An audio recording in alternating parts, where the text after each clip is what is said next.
বারবার বলেছিলাম, দেশের পরিস্থিতি যেমন হোক, পৃথিবীর পরিস্থিতি যেমন হোক, কেউ নবী পাক বা না পাক, রাসূল কিতাব পাক বা না পাক, কিয়ামতের আগের দিনও একটা আলেম আল্লাহর কাছে তাকে জবাবদিহি করতেই হবে একটা ব্যাপারে।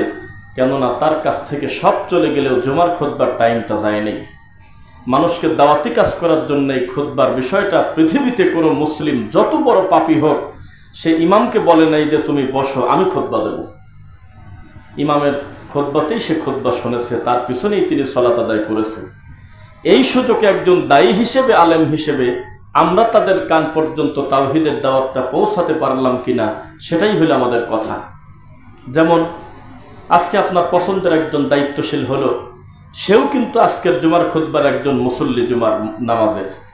আবার অপছন্দের যিনি, তিনিও আপনার পিছনে সালাত আদায় করতে বাধ্য যদি আপনি ইমাম হন, যদি আপনি খতিব হন, তিনি খুতবা শুনবেন।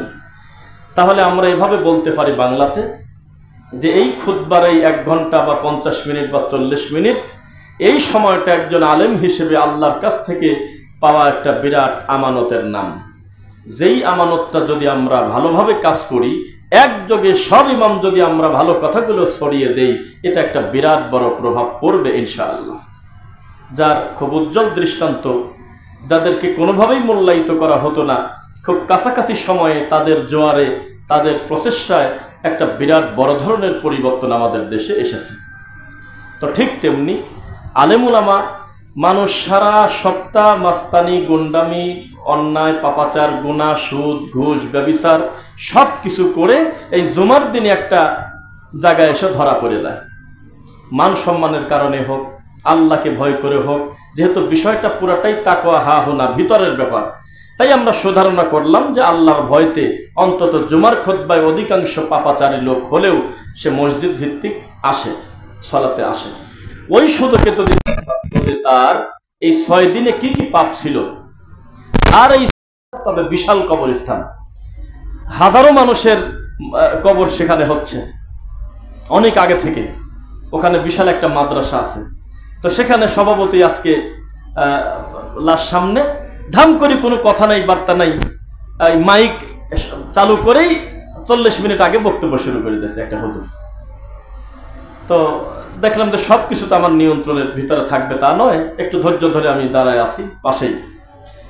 উনি বক্তব্য দিতে দিতে প্রথমে একটা জাল হাদিস বলল, শিক্ষা আছে দেখেন, আগে শোনেন। 2 নম্বর জাল হাদিস যখন বলতে গেল, তখন আমি দেখলাম যে এখন যদি আমি মরে যাই এই মুহূর্তে, তাহলে আমি সহ এই সহ আমার জাহান্নামে দেওয়া লাগবে, কারণ আমি তো এর পাপের সাক্ষী। আমি ওনাকে বললাম যে একটু বন্ধ করেন হুজুর, একটু কথা বলি, পরিচয় হই। হ্যাঁ, অসুবিধা নেই। আমাকে উনি অল্প কথা বলে মাইকটা দিয়ে দিল।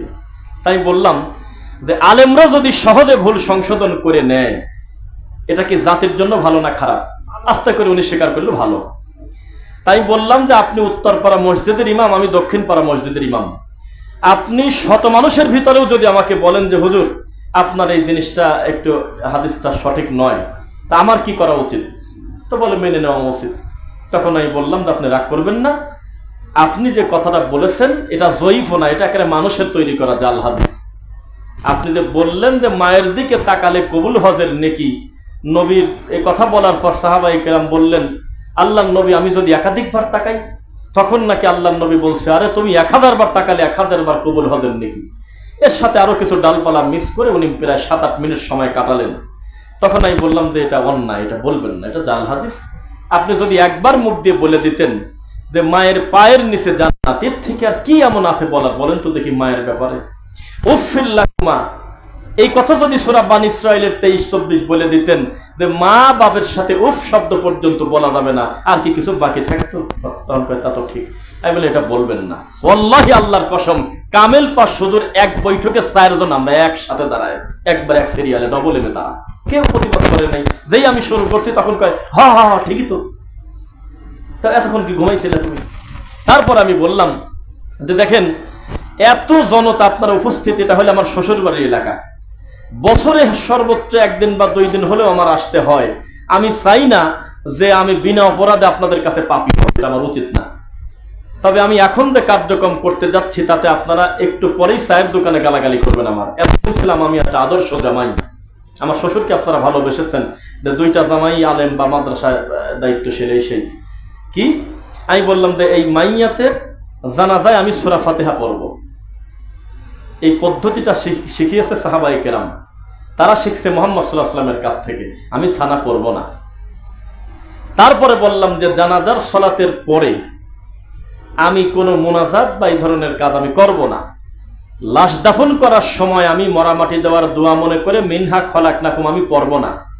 মরামাটি দেওয়ার শেষে আমি বলবো আল্লাহুম্মা গফিরলাহু ওয়া সাব্বিতহু, এই কথা বলে আমি চলে যাব। এখন আপনি কি করবেন করেন। আর যদি প্রতিবাদ করতে চান তাহলে এখন এই বৈঠকে হুজুরদের করতে হবে, আপনার না, আপনি তো কিছু বোঝেন না। তো আমি বললাম যে একটা আশ্চর্য ম্যাজিক দেখাই আপনাদের। আজকের এই মাইয়াতের জানাজায় আপনারা এত মানুষ এসেছেন, যেই মাঠে আজকে জানাজা হচ্ছে এটা কিন্তু খোদাইরপুর রাখালগাছি একটা উন্নত মানের হাফিজিয়া মাদ্রাসাও আছে, বিশাল, দেখবেন আপনি কেউ রাখালগাছি খোদাইরপুর নাজিরপুর পার হয়ে বিশাল বড় মাদ্রাসা। আমি যদি ভুল না করি কয়েকশো বাচ্চা ওখানে হাফেজ কোরআন পড়ে, অনেক বিশাল এরিয়া, কয়েকশো বিঘা মেন রাস্তার সাথে। আমি বললাম যে আজকের এই দিনে এই বৈঠকে যদি এই মাদ্রাসার প্রিন্সিপাল থাকতো, আমি জানি না যে আছে, পরে শুনলাম উনি ছিল কিন্তু কথা বলে নেই, যদি থাকতো তার উদ্দেশ্যে আমি বলতাম, উনি আমার কথার প্রতিবাদ করতেন না। আপনারা আমাকে বলেন এই মরা মানুষের উদ্দেশ্য করে আপনারা কি খতম পড়ান? হ্যাঁ পড়ি তো। সবাই খুব আত্মতৃপ্তি নিয়ে বলতেছে আমরা মিস করি না, অবশ্যই আমরা যাই, আমরা এত খারাপ না, আমরা মাইয়াত মারা গেলে আমরা অবশ্যই সেখানে হাফেজে কোরআন গিয়ে আমরা কোরআন তেলাওয়াত করি। তখন আমি বললাম যে কিয়ামত পর্যন্ত কোরআন তেলাওয়াত করলে এই মরা মানুষের একটা টাকার কল্যাণ হবে এমন কথা কোরআন হাদিসে নাই। আর এতদিন শুনছেন যে পড়ছে তার লাভ, ওই উদ্দেশ্যে যে পড়বে তারও ক্ষতি। একা পড়লে সে তার লাভ আছে, কিন্তু মরা মানুষের কাছে গিয়ে পড়লে দুইজনেরই লস। কিন্তু আমরা অনেকে আবেগে বলি যে পড়ে তার লাভ, এখানে লাভ হলো কিভাবে? কিভাবে লাভ হলো আমাকে একটু বলেন। আপনার পদ্ধতিটাই তো খারাপ, ওই পদ্ধতিতে তো যেতে বলে নেই। এখন মন চাচ্ছে কোরআন পড়েন, হাঁটতে পড়েন, বসতে পড়েন, চলতে পড়েন, বাড়িতে পড়েন, সালাতে পড়েন, সেজদায় পড়েন, রুকুতে পড়েন, যে কোনো সময় পড়েন। মান করা আল কোরআন বিল হারফি ফালাহু আশরাম সালিহা, প্রত্যেক হরফে 10 নেকি। কিন্তু মৃত মানুষের কাছে গিয়ে যখন আমি পড়া শুরু করলাম, উনি একাও ক্ষতিগ্রস্ত, আমিও ক্ষতিগ্রস্ত, লাভ হইল না। তো এই কথা বলার পর পরিস্থিতি কত জটিল হইলে এটা আমি আপনাকে বোঝাতে পারবো না। তবে কেউ প্রতিবাদ নেই, সবাই সবার দিকে তাকায়, ঘুরে ফেরে।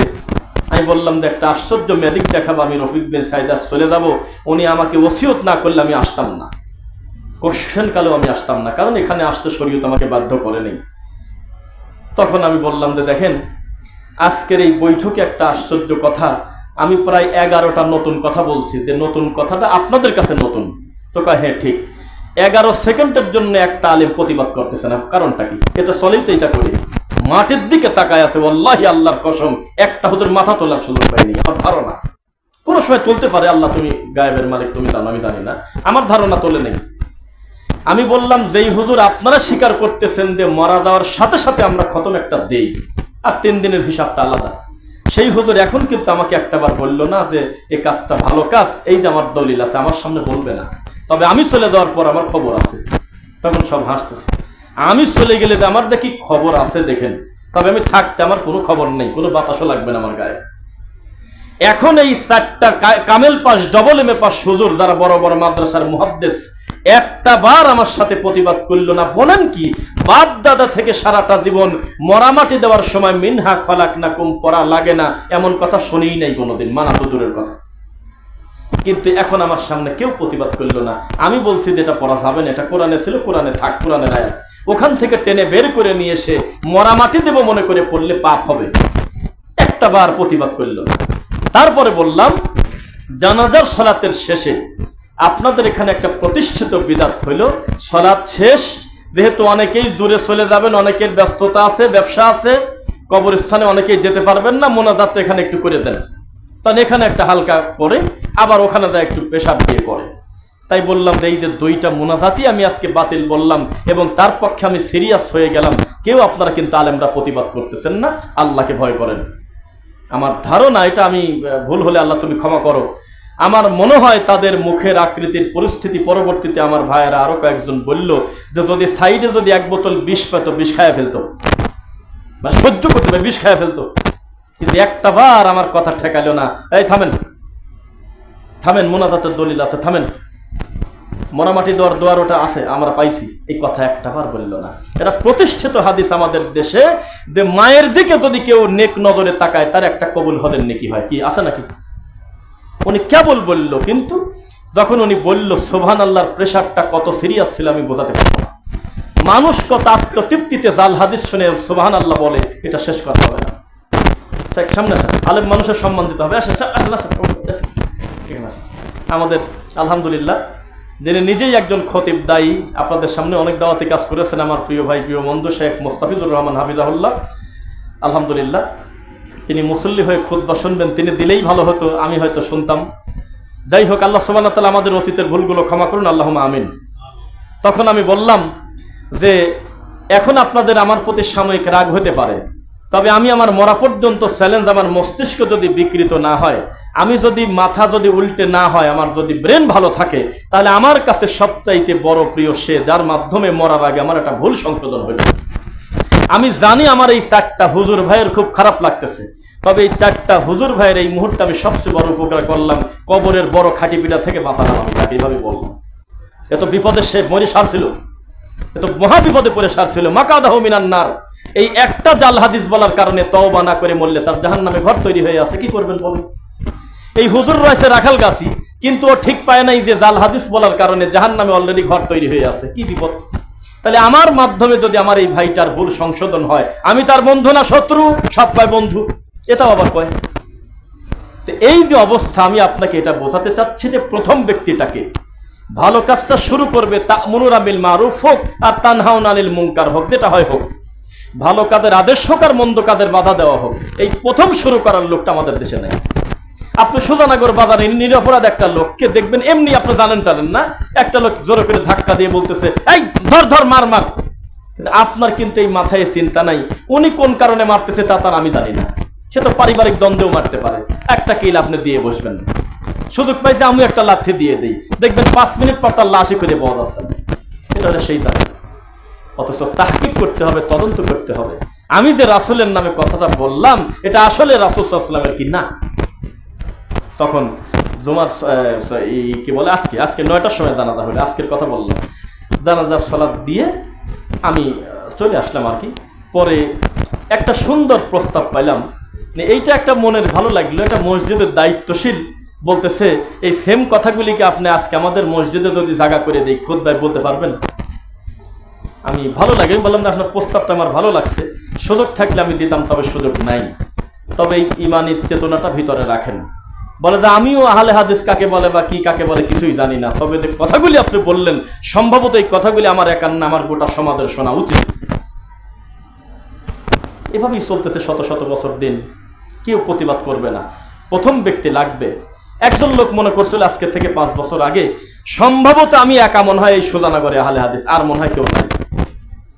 তারপরে একটা হোয়াটসঅ্যাপ গ্রুপ খুলছে বা ফেসবুক কি একটা পোস্ট দিয়েছে, এখন দেখে যে আরো 2-4 জন পাইল। তারপরে মনে করছে 5 জনের বেশি মনে হয় নাই। এরকম করতে করতে যখন একটা মসজিদের পরিবেশ করছে, এখন দেখে যে খুতবায় জায়গা দেওয়া যায় না। প্রত্যেকে যার যার জায়গা থেকে, অনেকেই হয়তো আছে এটা বিশুদ্ধ আকীদা লালন করে, কিন্তু তাদের প্ল্যাটফর্ম পাচ্ছে না, মন মতো তাদের কথা বলার জায়গা নাই, ঘাপটি মারি বসে আছে। তো এই প্রথম ব্যক্তিকে, এটা হলে আমার উৎসাহ করা, সারা বাংলাদেশে আমার কাজ। 2 নাম্বার, এটা এই শব্দ বলা ঠিক হবে কিনা জানি না, একটা পরিবর্তন হয়েছে কথা ঠিক, তবে এটাকে স্বাধীনতা দিবস, বিজয় দিবস, পালনীয় কোনো দিবস, এরকম কোনো কিছু আমরা এটা মনে করব না। আমরা মনে করব যে আল্লাহর সিদ্ধান্ত, এখন আমরা মেনে নিলাম। তবে স্বাধীনতা অর্জন করার থেকে স্বাধীনতা রক্ষা করাটা বেশি কঠিন। কেন বললাম একটু খুব ঠান্ডা মাথায় খেয়াল করেন।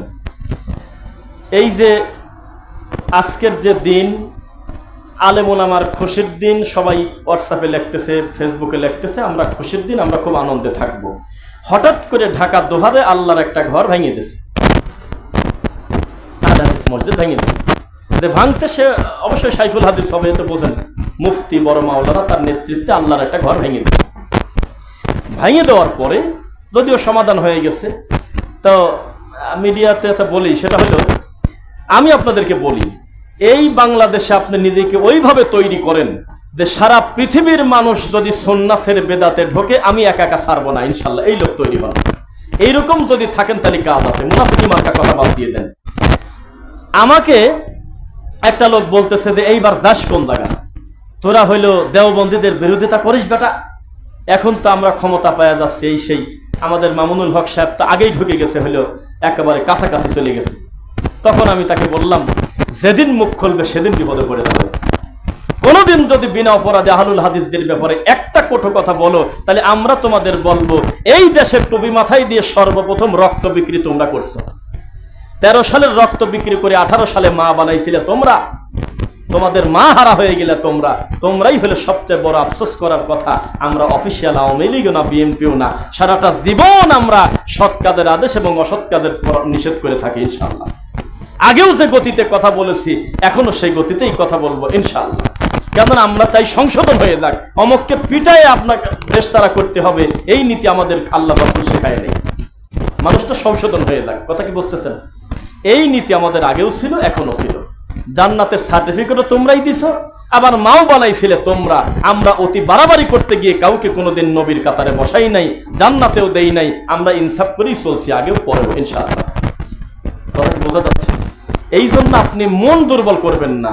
এই যে আতঙ্কে আগেই বলতেছেন এটা হবে সেটা হবে, আরে হতে দেন নাকি? আমরা মরে গেছি নাকি? কথা বলার জায়গা নাই? কথা বলতে হবে, স্বাধীন দেশে আপনি কথা বলবেন না? কথা বলতে হবে।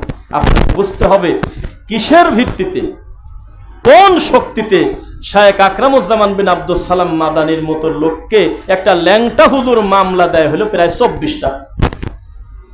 সে ঘোষণা দিয়েছে যে আল্লাহ আগে ছিল এখন আর নাই। মুহাম্মদকে দায়িত্ব দিয়ে যেদিন নবী দুনিয়াতে আসে সেদিন আল্লাহ নাই হয়ে গেছে। আবার মুহাম্মদ সেদিন থেকে নাই হয়ে গেছে যেদিন খাদা দুনিয়াতে আসছে। এত বড় খারাপ মানুষ প্রকাশ্যে কুফরি করার পরেও সেই মানুষটা মূলধারার দায়ীদেরকে মামলা দিয়ে ঘোরায়। ক্ষমতাটা কোন জায়গা থেকে পাইছিল আপনি এখনো বোঝেন নাই? তাহলে তাদের ভয় আপনি পাচ্ছেন কেন? এখন তো বিপদ তার মাথার উপর থেকে একটা বড় ছায়া চলে গেল। এই জন্য আপনি নিশ্চিন্তে থাকেন, এত সহজ না। হাওয়ার উপরে আমাদের ব্যাপারে কটু কথা বলবে, আর আমরা অনলাইনে এসে বলবো এতবার সুবহানাল্লাহ বললে 3 তলা থেকে 4র্থ তলায় ওঠা যায়, আমরা সেটা বলবো না তো? সেটার ফজিলত আছে, তবে আমরা কথা বলার জায়গায় আমরা কথা বলবো ইনশাআল্লাহ। কোনো মনো কষ্ট পাবেন না।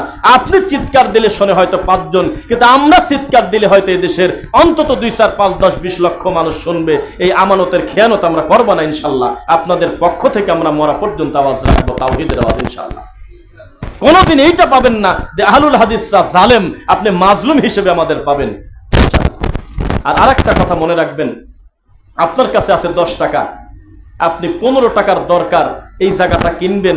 আপনি আগেই ধারণা করে রাখবেন না যে অমুক অমুক অমুকের থেকে আমি ধারণা করছি ওরা দিবেই, নেগেটিভ মনে করেন যে নাই দিতে পারে। আমার 10 আছে, এটা হলো মূল, বাকি 5 টাকা পেতেও পারি নাও পারি। তো এখন সংসদে যদি আরো 10 জন টুপিয়ালাও যায়, এত আগেই আলহামদুলিল্লাহ বলে উতালা হয়েন না। কারণ আহলুল হাদিসদের বন্ধু মুহাম্মদ সাল্লাল্লাহু আলাইহি ওয়াসাল্লাম ছাড়া কেউ নাই পৃথিবীতে। আহলুল হাদিসদের বন্ধু নাই, আপনি বোঝেন না কেন? সারাটা জীবন হলো তারা হলো মাজলুম, এটা মনে রাখবেন। তারপরেও যদি কাউকে দিয়ে আল্লাহ কল্যাণ করায়, আমরা শুকরিয়া আদায় করবো আলহামদুলিল্লাহ। তবে নেগেটিভটাই মনে করবেন যে কেউ আমাকে সাদে তুলে দেবে ওই চিন্তাবাদ। আমি আমার রাসূলের নীতিতে চলবো, বাস পরিস্থিতি যেমন হয় হোক। আগের থেকে আরো খারাপ হতে পারে, আগের থেকে আরো ভালো হতে পারে, আল্লাহ ভালো জানে। এই দেশের 99 জন সুদ খাওয়া শুরু করলে আমিও শুরু করব না? কেউ না খেলেও আমি খাবো না, সবাই খেলেও আমি খাবো না, এটা মনে করতে হবে। কেউ নামাজ না পড়লেও আমি পড়বো, সবাই পড়লেও আমি পড়বো। ব্যাস, ব্যক্তির উপরে ডিপেন্ড হওয়াটা বন্ধ করে দেন। ব্রিটেনে অমুসলিমদের উদাহরণ দিতে হয় না, কারণ তারা ভালো না। ইন্নামাল মুশরিকুনা নাজাসুন, পৃথিবীর সব অমুসলিম হলো নাপাক। কোরআনের আয়াত কি? নাপাক। তাদের প্রশংসা করা যায় না। যদি আমাদের কিছু ভাই আবেগে বলে মুসলমানের দোকানে যাওয়ার দোয়া আছে নাকি, ওরা খুব খারাপ, এই জন্য আমি হিন্দুর দোকানে যাই। জাগতিক কারণে, মুআমালার কারণে আপনি যান, এটা দোষের কিছু না। তাদের জবহকৃত পশুর মাংস খাবেন না, বাদ বাকি শুকনা খাবার খান, মিষ্টি কেনেন যদি প্রয়োজন মনে করেন, আপনি বাজার করেন, অসুবিধা নেই। কিন্তু মুসলমান ভাইকে খাটো করে তাকে বড় করার উপায় নাই। যদি মুসলিম ভাই অন্যায়কারীও হয়, তবুও তাকে খাটো করতে গিয়ে একটা অমুসলিমকে বড় করা উচিত হবে না। এটা ইমানগত কারণে তার প্রশংসা শরীয়তে নিষেধ আছে, কারণ তার একটা জিনিস অনুপস্থিত, তার নাম হলো লা ইলাহা ইল্লাল্লাহ, এটা তার নাই। তাহলে আপনি ভালো বললেন কেন? একটা বেনামাজি মরে গেছে, আপনি বললেন যে লোকটা আর যাই হোক লোক ভালো ছিল। কিসের ভালো ছিল? আল্লাহর সাথে তার সম্পর্ক ভালো না, আপনি ভালো বলে দিলেন। কিসের ভালো? আপনি বলতেছেন যে ঠিক আছে নামাজটা পড়ে নাই, এটা আমরা স্বীকার করি, তবে লোক ভালো ছিল। কিসের ভালো? এটা কেমন ভালো? উনি ভালো না, উনি খুব খারাপ। উনি কাফের। যদি দৃশ্যমান যদি উনি তওবা না করে সালাত পরে না ভিন্ন কথা, একেবারেই যদি বেনামাজি হয়, তাহলে তার জানাজার পদ্ধতি আল্লাহর রাসূল থেকে কোনো হাদিস নেই। তাহলে কি করবেন বলেন? আমি যাকে ভালো মনে করি সে ভালো না, আল্লাহ যাকে মনে করে সে ভালো? আল্লাহর কাছে যে ভালো সে ভালো। আর আল্লাহর কাছে ভালোকে ইন্নামা ইয়াখশাল্লাহা মিন ইবাদিহিল উলামা, আলেমরা আল্লাহকে ভয় করে, এই কথা আল্লাহ বলছে। পরবর্তীতে আল্লাহ সুবহানাহু ওয়া তাআলা বলতেছে ইন্না আকরামাকুম ইনদাল্লাহি আতকাকুম। এখন আবার বলতেছে আলেম ওলামা আম ব্যক্তিবাদ, আল্লাহর কাছে সে তত ভালো যার তাকওয়া যত ভালো, সে আল্লাহকে তত ভয় করে। তো আল্লাহকে ভয় করলে আপনাকে সত্যবাদী তাওহীদের পথে থাকতেই হবে, পরিস্থিতি যেমন হোক। ইনশাআল্লাহ যেমন হোক পরিস্থিতি, রাস্তাঘাটে চলতে ফিরতে সব জায়গায় তাওহীদের দাওয়াত দেবেন ইনশাআল্লাহ। এরপরে আবেগকে নিয়ন্ত্রণ করতে হবে। আবেগ দিয়ে শরীয়ত চলবে না। কেউ যদি বলে যে বিবেক দিয়ে চলবে, এটাও মিথ্যা। বিবেক চলবে না, বিবেক সব জায়গা চলে না। বিবেকে মনে হচ্ছে মোজার নিচে মাটি হয়েছে, মোজাটা একটু ধুয়ে ফেলি, ওযু করার সময় মোজার নিচে মাসেহ করি, এটা বিবেক বলতেছে যে মাটি হলে তো পার নিচের দিকেই হয়, কিন্তু বিবেকের দাম নাই। শরীয়ত বলতেছে উপরে টান দিয়ে দাও, ওযু হয়ে গেছে। আপনার বিবেকের দাম আছে। বিবেক বলতেছে যে নিজের টাকা দিয়ে, হালাল টাকা দিয়ে একটু স্বর্ণ গলায় দিলে কি আসে যায়, আমি তো কারোর ক্ষতি করলাম না, কিন্তু শরীয়ত বলতেছে হারাম। ইন্না হাযাইনি হারাম আলা যুকুরি উম্মতি, রেশমি কাপড় পরো না পুরুষরা, স্বর্ণ গলায় নিও না পুরুষরা, দুইটা তোমাদের জন্য হারাম করা হয়েছে। আপনার মন চাইলো, বিবেক চাইলো সেটা না। আপনার বিবেকের কতটুকু দাম আছে, এই বিবেক তো চলবে না। আজকে থেকে 3 বছর আগে যেটাকে আপনি ভালো মনে করেছেন, এখন দেখতেছেন সেটা খারাপ। ভালো মনে করে একটা সম্পদ কিনেছিলেন, এখন দেখতেছেন যে ওয়ারিশের সমস্যা আছে, কাগজের সমস্যা আছে, কি করবেন বলেন? খুব অসুবিধা। আজকে না হয় একটা পর্যায়ে সরকার চলে গেল, কিন্তু যাদেরকে মারছে তাদের দৃষ্টিতে যে মারছে সেই ভালো, যারা মরছে সে খারাপ, এটা তারা মনে করছে। পাকিস্তান থেকে যখন আমাদের মারে, ওদের লোক মরে গেলে ওরা বলতেছে শহীদ, আবার আমাদের লোক মরে গেলে আমরা বলতেছি শহীদ। কি একটা ব্যাপার দেখেন, পরিস্থিতি জটিল। রবের সন্তুষ্টি এবং মাপকাঠি খুব কঠিন ব্যাপার। আজকে আমাদের যে ছেলেরা, ভালোকে ভালো বলবেন, সাইদ, মুগ্ধ, আরো যারাই জীবন দিয়ে এই আপনার দাবিটা করেছিল, এই দাবিটার পক্ষে ছিলেন মুহাম্মদ সাল্লাল্লাহু আলাইহি ওয়াসাল্লাম। টাকা খেলেন না? দেখেন বলি, আবার বলি, আবু সাইদ, মুগ্ধ যারা মারা গেছে আমাদের এই দেশে কোটা বিরোধী আন্দোলন করতে গিয়ে, এই সেম কর্মের জন্য মুহাম্মদ সাল্লাল্লাহু আলাইহি ওয়াসাল্লামের একটা পদক্ষেপ ছিল। কি ছিল? আল্লাহ নবী সাল্লাল্লাহু আলাইহি ওয়াসাল্লাম ঘোষণা দিয়ে বললেন, শোনো, আরব অনারব থেকে উত্তম নয়, ক্ষমতা পাইছো তাতে কি, অনারব আরব থেকে উত্তম নয়, কালো সাদা থেকে উত্তম নয়, সাদা কালো থেকে উত্তম নয়, খাটো লম্বা থেকে উত্তম নয়, লম্বা খাটো থেকে উত্তম নয়, প্রত্যেকটা মানুষের ভালো বিচার হবে তার তাকওয়া কত ভালো। এই বৈষম্য বিরোধী নীতি তো মুহাম্মদ সাল্লাল্লাহু আলাইহি ওয়াসাল্লামের ছিল। তিনি তো এই বৈষম্য বর্ণ প্রথা, এই বংশ প্রথা, রক্ত প্রথা দূর করতে আসছিলেন। তিনি বেলালকে দিয়েছে, দেওয়া যান। কিসের সাথে কি আপনি হিসাব মেলাবেন কিভাবে? বংশীয় গরম দিয়ে হবে না কাজ। বাপ এক ফ্যাসিলিটিস পেয়েছে, অটো তার ছেলে সুবিধা পাবে, এটা হিন্দু ধর্মেও নেই, জানা মতো, মুসলিম তো বহু দূরের কথা। তো তাদের দাবিটা কিন্তু খারাপ না, এটা আপনাকে মানতে হবে। তার সেই দাবি নিয়ে মাঠে আসছিল, এটা দরকার ছিল। এটা মানুষের প্রতি জুলুম করা হচ্ছিল। বিনা পরিশ্রমে শরীয়ত কাউকে কোনো সুযোগ সুবিধা দেবে না। মানুষ তার কর্ম দিয়ে আল্লাহর কাছে বিচার ফয়সালা হবে, তার যোগ্যতা দিয়ে হবে। এটা তো এই নীতি থাকার কারণেই তো আজকে হুজুররা অধপতনে, পীরের ছেলে পীর, ডাক্তারের ছেলে গাঁজা খায়, হুজুরের ছেলে নামাজ পড়ে না, কিন্তু পীরের ছেলে অটো পীর। যদি প্রতিবন্ধীও হয় আরো ভালো, আরো বাইরে দেওয়া লাগতেছে না, বসে থাকবি, খানকায় দেওয়া টাকা আরো দিয়ে আসা যায়। এই সিস্টেমটা কি আছে শরীয়তে? এই নীতির বিরুদ্ধেই আমাদের এই সোনার ছেলেরা নাম ছিল, যেটা মুহাম্মদ সাল্লাল্লাহু আলাইহি ওয়াসাল্লামের একটা আদর্শ ছিল। বৈষম্য নীতি রেখো না, আরে মূর্তি ভেঙে দাও, ছবি মূর্তি রেখো না, এগুলোই একটা সময় পূজার দিকে মানুষকে ধাবিত করে, এগুলো রাখা যাবে না। তো বিষয় হলো, চাইলেই সব সত্য হয়তো আলেম ওলামা বলে নাই বা বলতে পারে নাই বা তাদের জায়গা থেকে। তবে আপনি কিছু মনে করেন না, ছবি মূর্তির ব্যাপারে মূর্তির ব্যাপারে আহলুল হাদিস আলেমদের থেকে এত কড়া বক্তব্য ওই সরকারের সময় কেউ দেয়নি। আপনি খুঁজে নেন গা, আপনি কত বড় মুজাহিদ, আপনাকে আমি তা চিনি। আপনি হলো এমন মুজাহিদ মসজিদ ভেঙে দিচ্ছেন, এমন মুজাহিদ আল্লাহর রাসূলের সুন্নাহর বিরোধিতা করতে গিয়ে 10টা ইমানদারের মাথা ফাটাই দিয়েছেন।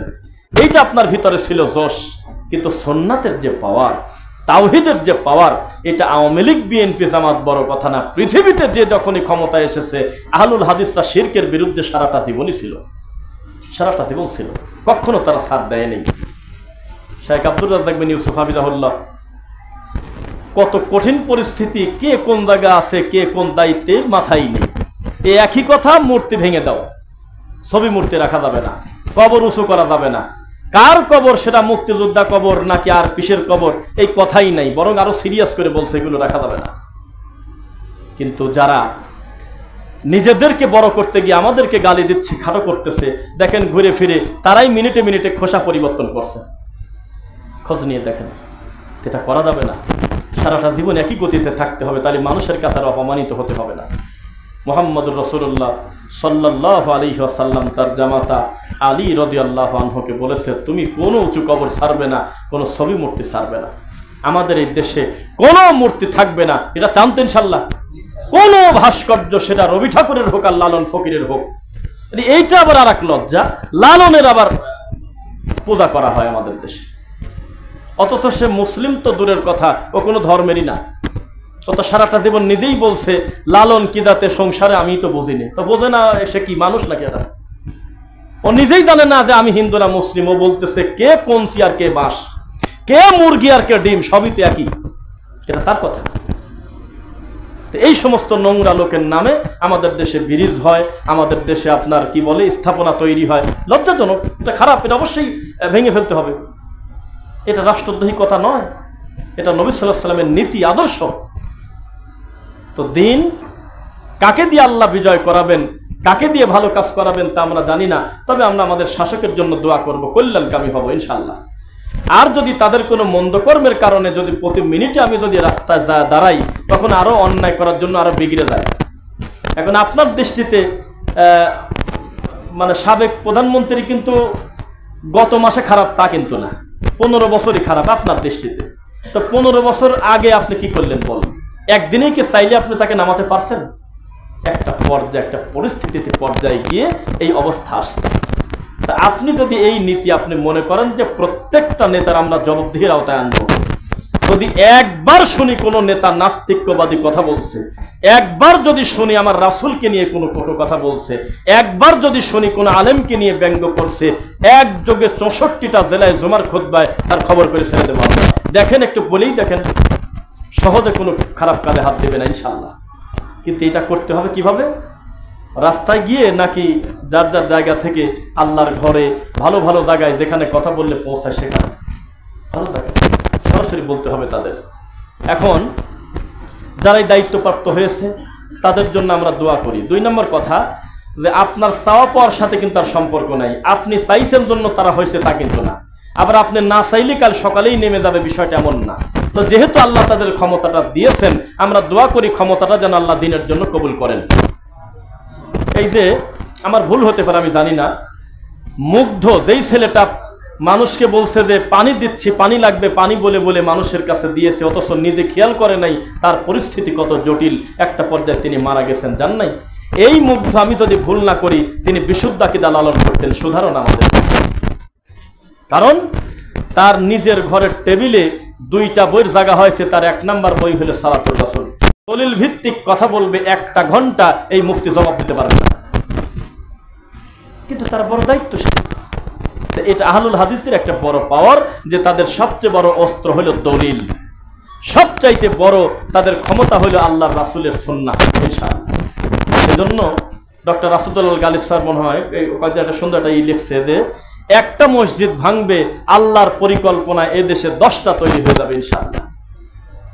কুমিল্লার এক ভাই বলছিল যে তোমরা আমাদেরকে গালিগালাজ করো আহলে হাদিস হওয়ার কারণে, আরে বোকা, তোমার কি এইটা আল্লাহ মাথায় দিল না যে আমি তো এমনি এমনি আহলে হাদিস হইনি, একটা কারণে হইছি, আমি তো আগে তোমার মতোই ছিলাম। তুমি এইটা কেন বোঝো না যে আহলে হাদিস তো এমনি এমনি হওয়া যায় না? এমনি এমনি কেউ হয় না, পড়াশোনা করে সেই জন্য হয়, কিছু না কিছু ব্যতিক্রমের কারণে সে হয়। বহু ত্যাগ তিতিক্ষা করে হোক, বহু বিদাত করার কারণে অপমানিত হয়ে হোক, কোনো না কোনো কারণে পড়াশোনা করে তারপর হয় আহলে হাদিস, আর কিছু না করে হয় মাযহাবী। জি, আমি পুরাতন কথা আবার বলি, এখন আজকের এই দিনে এখন আপনি যদি ওই মাঝভান্ডারিতে চলে যান, যাদের বাদ্যযন্ত্র বাজিয়ে মরা মানুষকে কবর দেওয়াটাও একটা ধর্ম, নাউযুবিল্লাহি মিন যালিক, সেখানে গিয়ে যদি বলেন যে তোমরা কোন মাযহাবের, আল্লাহর কসম তারা বলবে হানাফি মাযহাবের। বলবেই, তুমি কি লামাযহাবী? আরে না, আমার মাযহাব আছে তো, এই কথা বলবে। এই মুহূর্তে এখন যদি আপনি আক্রোশে চলে যান, যারা বলতেছে কোরবানি তুমি বাড়িতে দিলে কতটুকু নেকি পাও, ইব্রাহিম নবীর একটা গোপন সুন্নাত আছে, কোরবানির টাইনি নিয়ে গরুটা আব্বার দরবারে নিয়ে আসো ফরিদপুরে। এই লোকের কাছেও যদি গিয়ে বলেন যে আপনারা কি লামাযহাবী, বলে কি বলো, আমি হলো হানাফি মাযহাবের। রাজারবাগ, কুতুববাগ, দেওয়ানবাগ প্রকাশ্য যারা কুফরি প্রচার করে, তাদের কাছেও গিয়ে যদি বলেন যে ভাই আপনি কি লামাযহাবী, বলবে না না, মাথা খারাপ নাকি, আমি হানাফি মাযহাবের। আপনি এবার প্রশ্ন করলাম, উত্তর দেন, এইগুলিকে লেখাপড়া জানা মাযহাবী না এমনি মাযহাবী?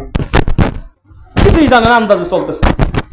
তাহলে এই ছেলেগুলি মনে হয় সঠিক দিন চর্চা করে, শিক্ষিত ছেলেরা সম্ভবত বেদাত, এটা সুধারণা রাখতে পারে। কিন্তু যারা আগুন লাগলে আলু পোড়ায় খাওয়ার জাত, এই মুনাফিকদের জন্য তো এগুলো হবে না। এই আগেও কয় আসি, পরে আর কোনোদিন এই জানাজা আমাকে ডাকবে কিনা, বা হয়তো নিতান্তই খুব কাছের মানুষ মারা গেলে হয়তো ওসিয়ত করে যেতে পারে, সহজে তো আমি এই সুযোগ পাবো না। এইভাবে সুন্নাহ পদ্ধতিতে এই জায়গা জানাজার সুযোগ পাইছি যেহেতু আমি দাওয়াতটা দিয়েই দিই। ওখানে যদি আমি মনে করতাম আজকে একটা বলি, 3 বছর পর এসে আর একটা বলবো, তাহলে আমি মুনাফিকি করলাম, আমি আমানতের খিয়ানত করলাম। কোনো না কোনো দিন তাদের কান পর্যন্ত সত্য যেতে হবে, গেলেই মানবে। আপনাকে কে বলেছে? আনফুসাকুম হলো ফরজ, নিজেকে বাঁচানো ফরজ, ও আহলিকুম নার, অন্যকে বাঁচানো ফরজ না, পরিবারকে বাঁচানো ফরজ না, বাঁচানোর চেষ্টা করা ফরজ। বাঁচানো ফরজ হলে তাহলে ফরজ তরক করছে আদম আলাইহিস সালাম, এক ছেলে মার্ডার করলো। বাঁচানো যদি ফরজ হতো, এই ফরজটা তো নষ্ট করছে নূহ আলাইহিস সালাম, নাউযুবিল্লাহ। এটা আপনি মনে করেন যে তার ছেলেই তো টিকতেছে না, লূত আলাইহিস সালামের বউ টেকে না, ইব্রাহিম আলাইহিস সালামের বাপ কথা শোনে না, তো এগুলো কি তারা দাওয়াত দেয় নাই? তার মানে মানুষ কোনোদিন মানুষকে বাঁচাতে পারে না, তবে বাঁচানোর চেষ্টা করতে পারে। বাস, আমরা দাওয়াতি কাজ করব। এখন মানা না মানা তার ব্যাপার। আমি যদি মনে করতাম এতদিন পরে আসছি, ক্যামেরা ট্যামেরা নাই, আমি একটু গোল আলু মার্কা হুজুর সাজি, আমি একটু হালকা করে মোনাজাতে একটু এরকম চুলকা টুলকা শেষ করে দিয়ে, ওরা তো ঠিক পালো না যে আমি আসলে কি মালটা কি আমি, ওরা মনে করলে আমারই তো হুজুর, তাহলে আমার একটা জনপ্রিয়তাও ঠিক থাকে, আমার সবাই চাচা শ্বশুররা আমাকে ভালো কয়, ছেলেটা ভালো। তাহলে আমি কি করতাম? আমি এমন ভাবে আসামি হতাম আল্লাহর কাছে যে আমার এই সমাজের লোক জানতেই পারতো না যে সত্যটা কি। কিন্তু আমি যখন এই সিরিয়াস কথাগুলো বলছি, আজকেই প্রতি মোড়ে মোড়ে বসবে। আমি অলরেডি ফোন পাইছি বিভিন্ন জায়গা থেকে, বারবার এই হুজুরদের মিটিং হবে, কি যে করি দিক গেল রে, তাবিজ চলে গেল, জিলাপি চলে গেল রে, এরকম বিভিন্ন আলোচনা হবে, বহু জায়গায় গোল হয়ে বসবে। এটা একটা প্রভাব বিস্তার হয়ে গেল, এটা একটা ভালো কাজ হলো। পরবর্তীতে আমার আর কোনো ভাই যদি এই কাজ করতে যায়, জানা যায়, তারা বলবে কিছু বলিস না, এর সাথে আমরা পরিচয় আছি, এই কাজ আমাদের এখানে এর আগে একজন করে গেছে, বলতে হবে। এমন একটা পরিবেশ করে দেন, দাওয়াতে কাজ করতে করতে মরে যান, আপনার ছেলে আসে তাতে মান না খাওয়া। আজকের এই মাঠে আমরা এত জোরে জোরে কথা বলতেছি, এই মাঠটা তৈরি করতে কত মানুষের রক্ত গেছে আপনি জানেন না। তখন তারা সেই রক্ত হাতে করে বলেছিল, আল্লাহ এই জমিনে তুমি তাওহীদের বীজ বপন করো আল্লাহ। তার ফসলে আজকে এই দেশে আপনি এত তাওহীদি ভাই পাইছেন, এটাকে আপনার শিক্ষা করতে কষ্ট হয়। প্রথম পর্ব শেষ করতে বারাকাল্লাহু লানা ওয়া লাকুম।